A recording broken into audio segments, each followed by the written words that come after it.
Peter gets back to his apartment and quickly prepares to go out. He arrives at the theater for Betty's play, feeling a mix of excitement and nervousness. He's not sure what to expect, but it feels nice doing normal people stuff once again. The play starts with the three musketeers, Aramis, Athos and Porthos, reuniting.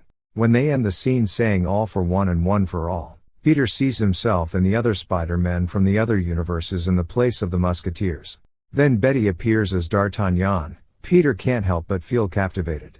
She's radiant and confident, with a fire in her eyes. D'Artagnan enters a grand hall where his enemies await. The beautiful Anne Michel watches from the balcony. Loyal friend Edmund follows closely behind. Betty heroically engages in a fierce battle with her enemies and causes a chandelier to fall, crushing them. Anne Michel watches in amazement, realizing that D'Artagnan has a secret, and Edmund praises his friend's heroic actions. Later, when D'Artagnan reunites with the musketeers and says, "I don't have the uniform but I have the heart of a musketeer," Peter remembers his times with the Avengers. He wasn't officially an Avenger when he decided to follow Iron Man into space. He is starting to fall for Betty. When the play is over, Peter applauds strongly with a few tears still on his face. Peter reunites with Harriet in her apartment and they're talking when they see the news of Norman's death. She bursts out crying.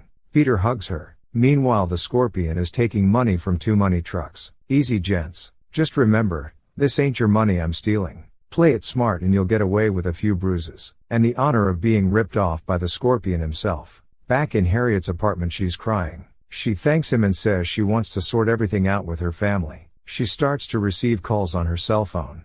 She thanks Peter again. He looks at the keys he received. Both Norman Osborn's, Harriet's dad and the one he fought at the Statue of Liberty, blend in Peter's head. He can hear the Goblin laugh. An alert pops up in his cell phone telling of the Scorpion's robbery. Peter returns to his apartment. He hears again the Goblin laugh and he throws the keys violently. Then he sees the police poster, the one under Iron Man's, where he sees himself and the other Spider-Men. They went through the same pain I'm experiencing. I'm not alone in this. Then he looks at Tony's poster. "I am Spider-Man." He almost could hear Tony say as he leaves, "Don't get cocky, kid." The Scorpion's car is stopped by Spider-Man. Bags of money fly everywhere. Hi, I'm your friendly neighborhood Spider-Man. Don't I know you? You don't know me. I don't know you. Don't approach me. I won't approach you. 'Cause you don't know what I will or I won't do. Scandalous Spider-Man. I am the Scorpion, the great unmasker. He replies, reaching for his tail. And I am Maximus Decimus Meridius, commander of the armies of the North, general of the Felix legions, loyal servant to the true Emperor Marcus Aurelius. I make my own destiny. You laugh at your own jokes. I will bring you down, because the world is a rabid dog, and I'm its angel emissary. Also, there is a price to your head. He starts running against Spider-Man. You really need to get a better employment agency, says Peter, shooting a web at the Scorpion. Your webbing could never hold me.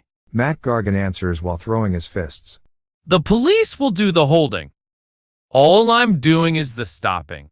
Peter shouts while evading Gargan's fits and shooting more webs onto his legs. Fat chance, he says, peeling out of the web. Peter jumps over a parked car and asks, Why do you dedicate yourself to evil? He finally webs Gargan legs to the street. Evil. There's no evil. It's just an excuse to mask cowardice and slavery.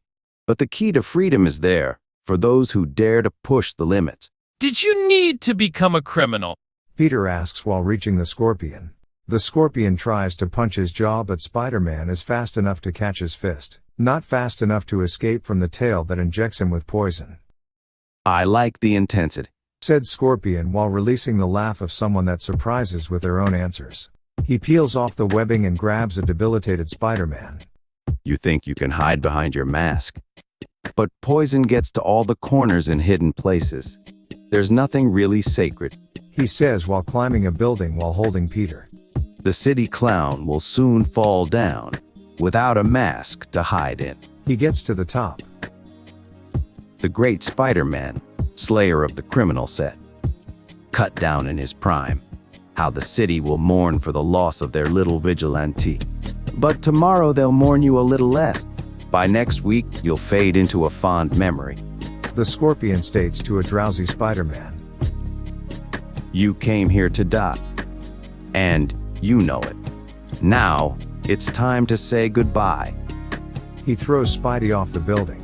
Peter wakes up while falling. His concentration comes and goes, like blacking out and waking up. He gets to throw a web, but while balancing he falls and hits the streets. Are you alright? A New Yorker says to Peter, who can't think anything but home, antidote. And while shouting those two words, he webs and exits the scene swinging through the buildings.